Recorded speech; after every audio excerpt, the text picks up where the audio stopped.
Hey, what's up everybody? It's Matt here with Flight Sim Guides, and in this video we're going to look at that cable management tray here that we were looking at the other day.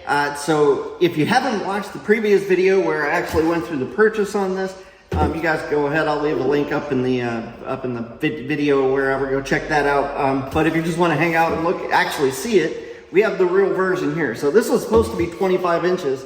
Wide, and then it would go on the desk. I'm going to put it on the desk. It's over there in the corner. But when this box came, this thing was really small. I actually, when I opened it up, I did not even think that this was going to be the cable management tray because this thing is tiny, right? So, but turns out all the stuff is in there. You can kind of see it. So it looks like it's in two pieces that are about 12 inches, 12 and a half inches, and then you just put it together. So that way they can have a smaller boxing, I guess. So what we're going to do, I don't think that this is going to take too much to figure out, or at least so I hope. So we got two clamps here. We're going to go through and put this together and then stick it on real quick. And hopefully I don't eat crow while I sit here thinking to myself, oh, this will be an easy project. But I want to put this together. It looks like it's got some cable wraps here for cable management. These things would go on the wall for cable management, for cables and stuff. So I'm going to keep these aside. Those aren't necessary to the build for this. It does come with a little tiny wrench and a few screws and an Allen wrench in here. So hopefully that'll probably be useful. I did bring a couple screwdrivers just in case they come in handy. They may or may not. It also got a lift letter in the shape of a business card. It says, "You're the lucky one." And who knew? If you've received this card in your purchased product, you can contact us to get a free product. I don't know what that is. I would imagine that's probably in every single one of these. So let's take a look at this and get this thing put together. I'm guessing this is going to go together pretty quick. And in case I get really confused, there's one page of directions here. So we'll just leave that out. I'll get rid of the box. Try not to hit the airplane in the background. And okay, we got these. Get out of here. And what do we got here? Oh, tearing up plastic. It doesn't need to be torn up. So there you go. In the garbage. So we got, let's see, basically you stick the pieces together and stick the screws in.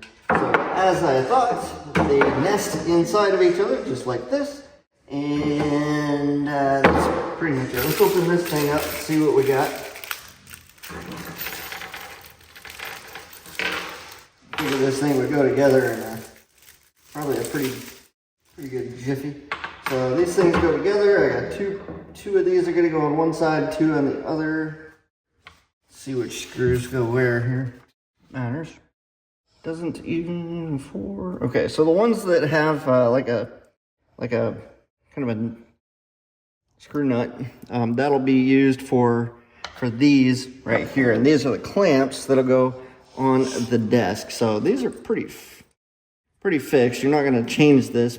So this mounts here, and then that's it. So let's look at these. These should just go. Let's see. Just check here, I guess. 1, 2, 3, 6, 7, 8, 9. That's probably an extra one. So I got, okay, so every one of them is going to be like that. So I'm just going to hand tighten this for now, but it's really simply. The wire mesh is of decent quality for what I'm using it for. I wouldn't say that it's, you know, life-changing or anything. But so you get two of these, you stick them side by side, and you can run the wires through the sides.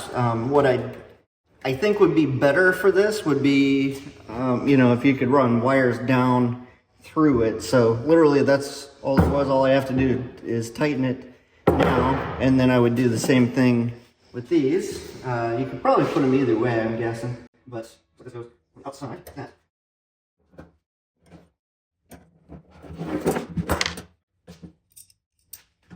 There's that one first one. Okay. These will, of course, need to be tightened down, guys. Don't just put these together and then leave it loose.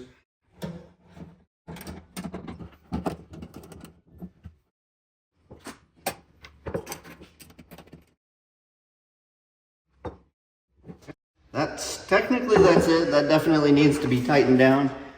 One goes on the outside to hold the nut, and the other one's going to go on the other side, and you can just kind of tighten it down. I'm not going to do that here in video, but righty-tighty, lefty-loosey gets it done. So let's just imagine that I've done that, and let's go take this over there and put that on. It's not going to fit here because I don't have that much space, but let's go over here. Follow me along. Check that out though. Looks decent. I think it'll get the job done. I like that you can take this off at any given time. So imagine this is the back side. So you're just gonna loosen these up, of course. This, as you can see, this is a large desk, and having this tiny little tray is not going to hold all of the cables. So put this on, tighten it down. Okay, that's good. Clamp down so I don't see whether it's like that. Okay, so imagine this is the back of the desk, even though technically it is the back of the desk, but this whole thing's kind of backwards right now anyway. So I'm actually going to take this off. If you come down here, you can see under here, and there's the old runner that needs to be removed. It just happens to be far enough back that it's out of the way to put this on. But this is pretty sturdy. If I had actually tightened up all these nuts, it would be probably pretty decently sturdy. I would definitely get 2 for this desk. Possibly, I don't think I need more than 2. I would say probably if I had 1 here and 1 over here, I think that would probably do the trick. And then I can run cords all the way through. They can run over the top and go to other items such as the pedals or the, anything that might be in the front of this. So overall, I think it would work fine. And if I didn't like it, I could always pull the clamps and call it good. And that would be it. So hopefully you guys like that. If you like it, I'll leave links down in the description. We'll see you guys in another video. Let me know what questions you have, and I'll probably hit you guys up with a video in the future with letting you guys know whether I actually still like it or not. I'll catch you guys later. See ya. Hey, if you haven't already done so, head over to EliteSimBuild.com, grab a copy of our Home Flight Simulator resource guide. Do that thing where you click the button, give us your email address, and we will send you a copy of our simulator guides where you can get the resource list, the avionics reviews, a panel blueprint, so that way you guys can send that off to your panel guy, get all the parts and pieces that you need. You'll know exactly what software to pick up so you can get your Cessna 172 flight simulator built today.